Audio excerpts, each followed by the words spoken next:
Good afternoon, my friends. Sarah here. I'm so glad to be here, and I'm so glad that you are too. I love popping up here on Facebook to share with you what is on my heart that I believe will help you get liberated the quickest and the smoothest, right? The easiest. So, liberated strategies.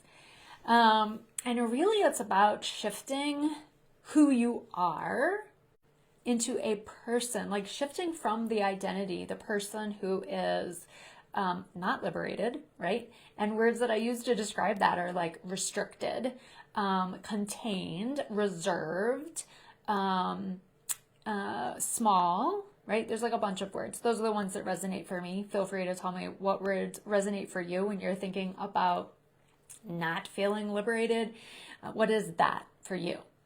To then being liberated, where it is you being in a alignment with who you truly are, without all of those words, right? All of those feelings, those sensations on top of you, and or holding you back from being who you really want to be. And you may not even know. I know for me, there's been periods in my life where I really just didn't know who I wanted to be. And at the same time, it is also an evolutionary process that could potentially go on forever. I anticipate that it will for me. I love evolving, I love transforming, and I just believe that there is always more to experience. So naturally, I'm going to continue to evolve into new versions of myself. So that being said, thinking about being liberated, living a liberated life, one of the things that really stands out to me and has been popping up in conversations for me regularly, and has become a huge part of my own life, and then also in the way that I do coaching, is the focus around pleasure. And I love this idea of actually seeing pleasure as a strategy for how to go through life. And so I would ask you, are you pursuing pleasure, actively pursuing pleasure? And I wanted to tell you this quick story. So, in one of the ways that I notice that there's just this intense conditioning inside of me from childhood, early on in life, and just the mentality in the world 40 something years ago, of postponing pleasure. Right? And or depriving yourself of pleasure.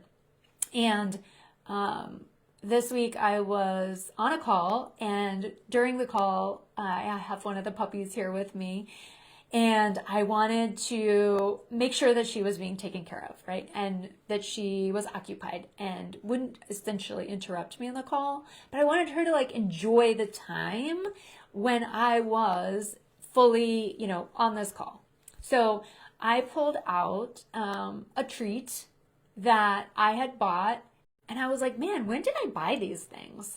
And I had the awareness, the realization, wow, I bought this like months ago with the anticipation of giving it to her, giving it to one of the puppies at a time like this, and haven't given it to her, which I just stopped and noticed about myself.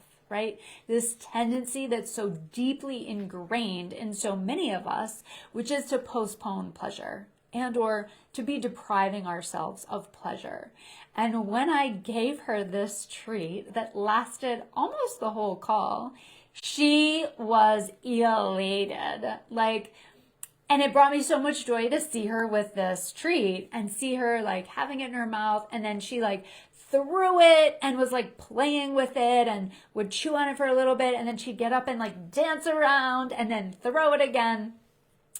And so I was just reminded, like, wow, that's what we look like when we allow ourselves to have and enjoy pleasure and or focus, like allow that to be the focus, right? Because she got to enjoy that for an hour, right? While I was busy doing something else. And it brought her a ton of pleasure.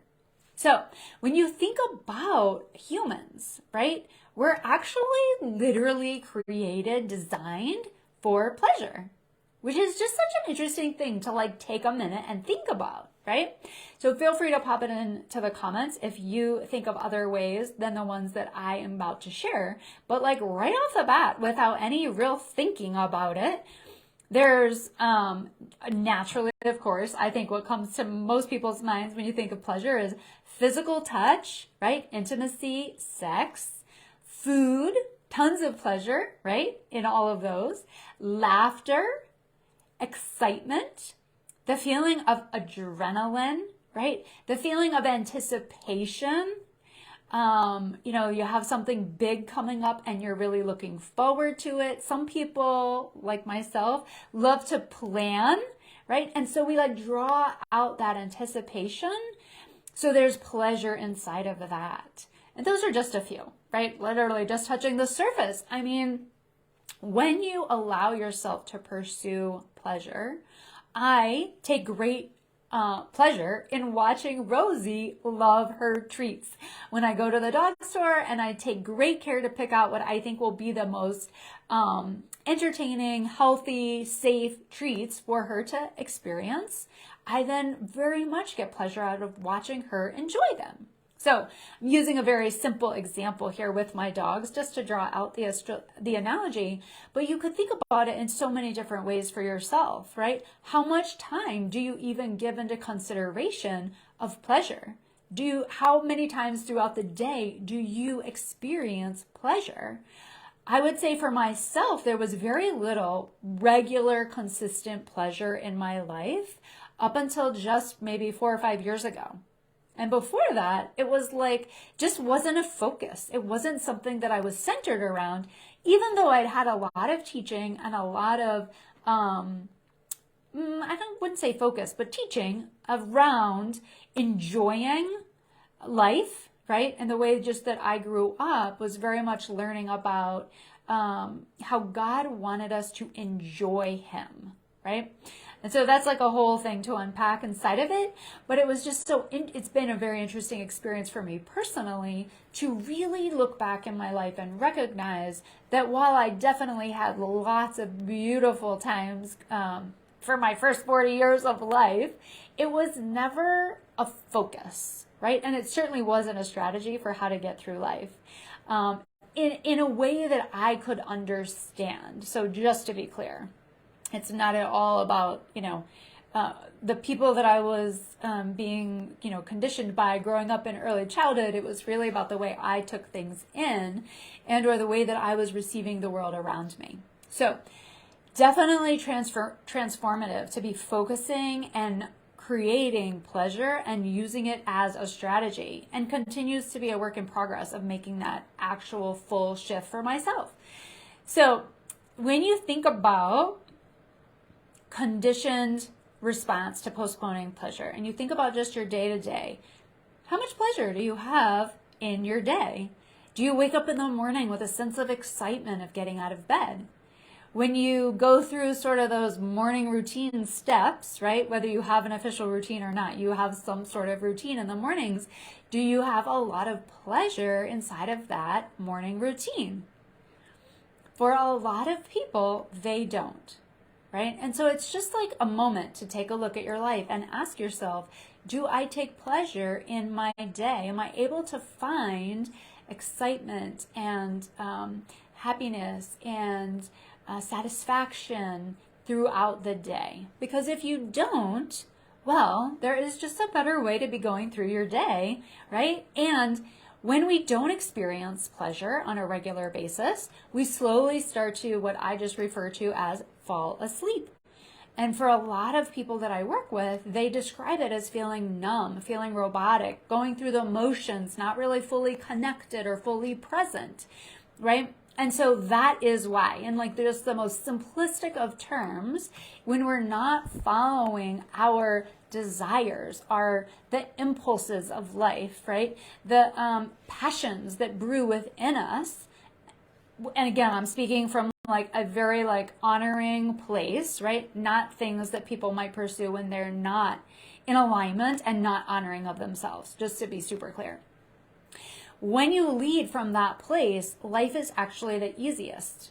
When you're not leading from that place, you end up leading from these other places of feeling restricted and confined and confused and lacking in fun or excitement on a regular basis. And so you slowly start to fall asleep.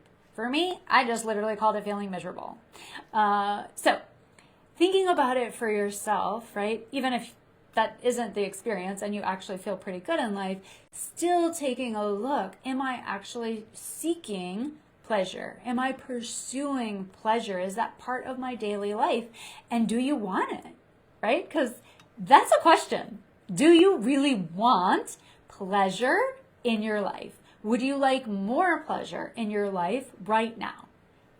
That's a great question to actually answer, because I would tell you most people don't know. So I would love to ask you, and I am asking you. Take that moment to answer. Okay, when you are seeking pleasure and you're using that as a strategy to go through life, it actually is literally the most rewarding, satisfying way to go through life, and it actually produces the best results. So once you make that transformation over to, I do want pleasure, I'm going after pleasure, and I'm going after it in alignment and feeling good and feeling like I'm showing up as the, true, authentic version of myself, then you create the most beautiful of results. You get the most ease in all of the things that you do in your life. And you start to have these really cool connections with people and these really cool serendipitous moments, right? Which is the most easeful place to then be creating exactly what you want, right? Which is, for most people, more love, more money, greater health, greater enjoyment overall in all the things that they're doing, right? And so subsets of that is you're able to do those things that you've been desiring to do with greater ease. Commonly, I hear from almost every person that I talk to, including my clients, they want to travel more. They want to get out. They want to have more experiences. They want to spend more time with family, more time with friends, more time just being out in the world. You don't create the space to do those things when you're over here feeling restricted and confined, and the grind, the hustle, I have to do this. This is what my day has to look like. I could never, change jobs, leave jobs, start a new business, leave my marriage, create a great marriage. All of those things feel very restricted when you have that energy inside of you of I can't be seeking pleasure because that doesn't make sense. It's not efficient. It's not cost effective. It doesn't, fit the picture of how I know to be in the world, for instance. Okay, so big picture. That is how most people think about it, right? The number one thing that I hear when I'm you should really focus on doing what it is you really want to be doing, because that will actually yield the best results for you if you take the time to do this transformative work. You can't just go out and start pursuing pleasure. Most people can't. And actually turn it into a successful strategy and or way to live, because the mind has to go through a certain process to actually be able to get over here. But once you're over here, then you're able to go out and create those results with relative ease. Okay. So in closing, I just say to you, you are designed for pleasure.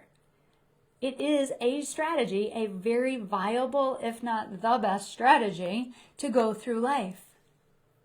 It's a shift, absolutely. And this is the work I do with people, right?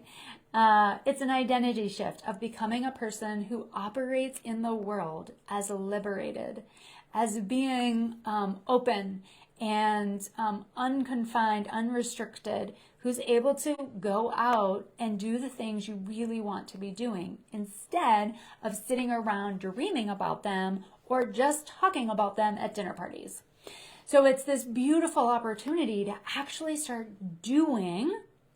being that person who is liberated, who is able to create the exact results you most want in your life. So if you know that this is what you're needing right now in your life, I can help you make that transformation. And what better way than heading into the holidays where there's ample time for pleasure, right? To be able to start the new year where you're like, yes, I want this. I'm going after it no matter what it takes. I want to create a life that has the things I really want, right? The health, the money, to be able to afford the lifestyle, the freedom to be able to travel, to be able to find love, to be a better parent, to be a more loving parent, to show up in your parenting relationship with this unrestricted way of showing up that's fun and playful and easeful, right? And you're actually just showing up such that you're teaching your kids the easiest way to parent them and the easiest way to train them up as beautiful children is to actually be that unrestricted, liberated version of you. So I would love to have a conversation with you to be able to find out what it is that you're really wanting in your life and how I can help you create that. So if you're interested, we'll start with a conversation, really getting to know you and the things that you want and what has been holding you back. And then I'll share with you exactly how I would be able to help you make that transformation. All right, you guys, if you're interested, send me a private message and just let me know that you're interested in having that conversation and we'll get started. And for everybody between now and when I see you next, go do that thing today that you really want to be doing, or at least take one small step in that direction to get it. All right, take care and I'll see you soon.